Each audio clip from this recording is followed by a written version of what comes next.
ضيوف هذا المساء لدور ربع النهائي. نبدأ مع فتحي نبدأ مع فتحي في توقعاتك لدور ربع النهائي.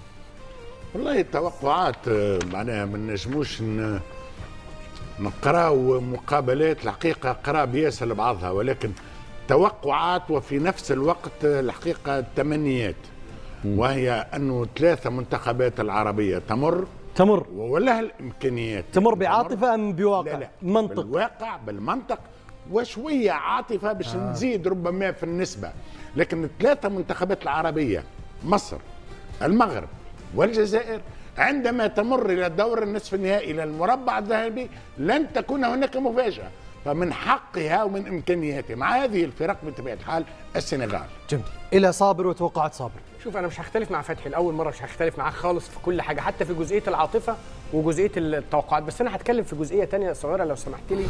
افتكرت النهارده الفنان الراحل توفيق الدين لما كان بيقول لك لما الكل فتوات امال مين اللي هيتضرب. احنا بنتوقع انت عندك 7 منتخبات اي حد فيهم يفوز بالبطوله، ده طبيعي جدا. نعم. السنغال تفوز بالبطوله عادي، المغرب تفوز بالبطوله عادي، بس هاي توقعاتك انت مصر صح؟ تفوز، دي توقعاتي. نعم. ايه؟ ما هي نفس توقعات فتحي. ايوه. ونفس مؤشرات اللي بيتكلم عنها فتحي.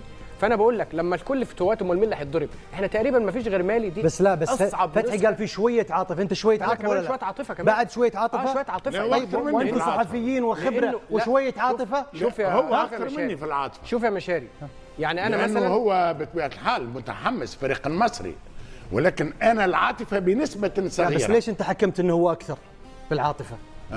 لانه مصري ولانه يعيش المقابله بروح كبيره، وانا عشت مع صابر. بس هذا اتهام قد يكون صابر ما كان واقعي ومنطقي. اتهام بحبه لمصر.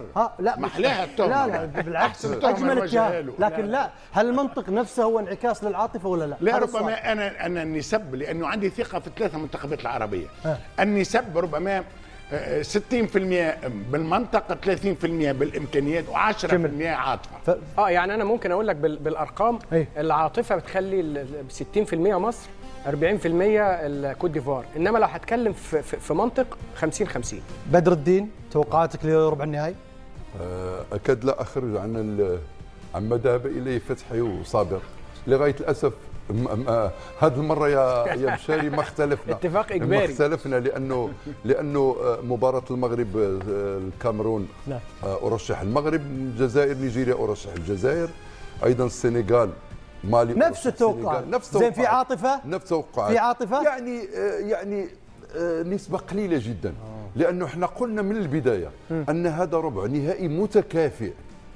درجة التنبؤ فيه صعبة جدا. يعني تميل إن شاء الله التوفيق مع منتخباتنا العربية والحظ مع منتخباتنا العربية، بما أن النسب متساوية ومتقاربة. ما دام أن النسب متقاربة يلا نمشيو مع المنتخبات العربية يا أخي. ليش لا؟ نكون في يوم. أنت تمانع في هذا الأمر؟ هل أنت تمانع في هذا الأمر؟ لا طبعا ما تمانع. لا أكيد أنا أتمنى البطل لأحد المنتخبات العربية طبعا. بما أن نعيش أفضل نسخة عربية من ناحية الاستضافة. مسعود اختياراتك؟ والله شوف، بالنسبة للمباراة الأولى نتكلم عن الجزائر، مباراة قوية جدا، لكن أتوقع حسمها بعد التمديد. هذه هي بعد التمديد للجزائر بعد التمديد. لكن أنت نفس التوقعات تقريبا نفس التوقعات، فيها عاطفة؟ عندي العاطفة تتدخل في شيء واحد. إيه؟ العقل يقول أنه المغرب يحسم المباراة. طيب العاطفة وين؟ العاطفة تقول أنا حابب مباراة ثأرية مع الكاميرون في نصف النهائي. أنت حاب يعني العاطفة حابب أواجه الكاميرون. لا بس هذا يفرض أن خروج المغرب من الكاميرون. أنا تكلمت بعاطفة، الواقع قلنا يقول أنه المغرب. طيب ليش لا عاطفة ليش ما اخترت الكاميرون وهي اختياراتك وقناعاتك ولا أحد لا يعني تدخل فيها؟ شوف الموضوع واضح، الواقع يقول المغرب يحسمها حتى لو بركلات. لكن عاطفيا أنت؟ عاطفيا أنا حابب في فاتورة سابقة لأني عندي بس على حساب منتخب عربي؟ مش على حساب انا قلت لك العاطفه هي اللي تخليني يعني حاليا اتمنى اني اواجه الكاميرون ثأرا للطريقه القاسيه التي اقصينا بها من تأهل كاس العالم في افضل نسخه. طيب. يعني ما شاركناش في افضل نسخه لكاس العالم في قطر. نعم. ففرصه مواتيه، ما فيش فرصه طيب. افضل منها. هذا توقعك فرض علينا ان ناخذ راي فتحي وبدر. تفضل. لا مسعود من حقه بطبيعه الحال انه يكون عنده تمنيات منطقي وهذا شعور. وربما انا عندما استمع ليه فما عاطفه فما اشياء اخرى. انا نقول له مش تتمنى تلعب مع الكاميرون، مش تمني، انا قلت عاطفه، انا نحب عاطف إيه داخله في العاطفه. لانه تمني وكاني نقول انا نتمنى يخسر المغرب. لا وانا الواقع قلت هو واضح. الواقع لا مش ظاهر ايمن هذا بلاي ميكر هذا. غيرت شويه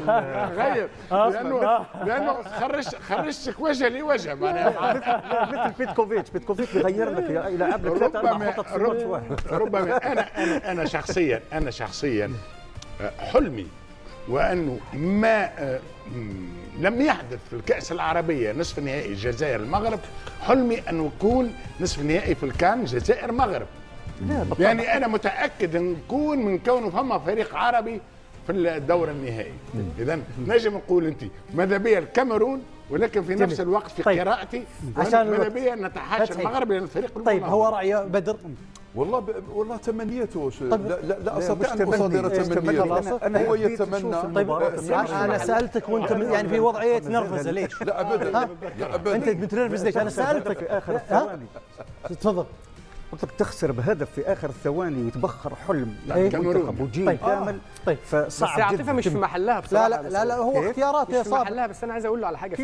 انت خسرت مباراه الكاميرون والجزائر، كانت مباراه مصيريه، ما تنتقمش منه او ما تردش اعتبارك في مباراه اقصائيه على الاقل في النهائي في مره ثانيه. في يا صابر هو قال المنطق مع المغرب. هو كلامي كان واضح. المنطق الواقع يقول المغرب، لكن عاطفيا ذكرت وشرحت عشان ما يتكرر واضحه. نسخه المغرب من الافضل الى الاجمل. نتابع معكم هذا التقرير.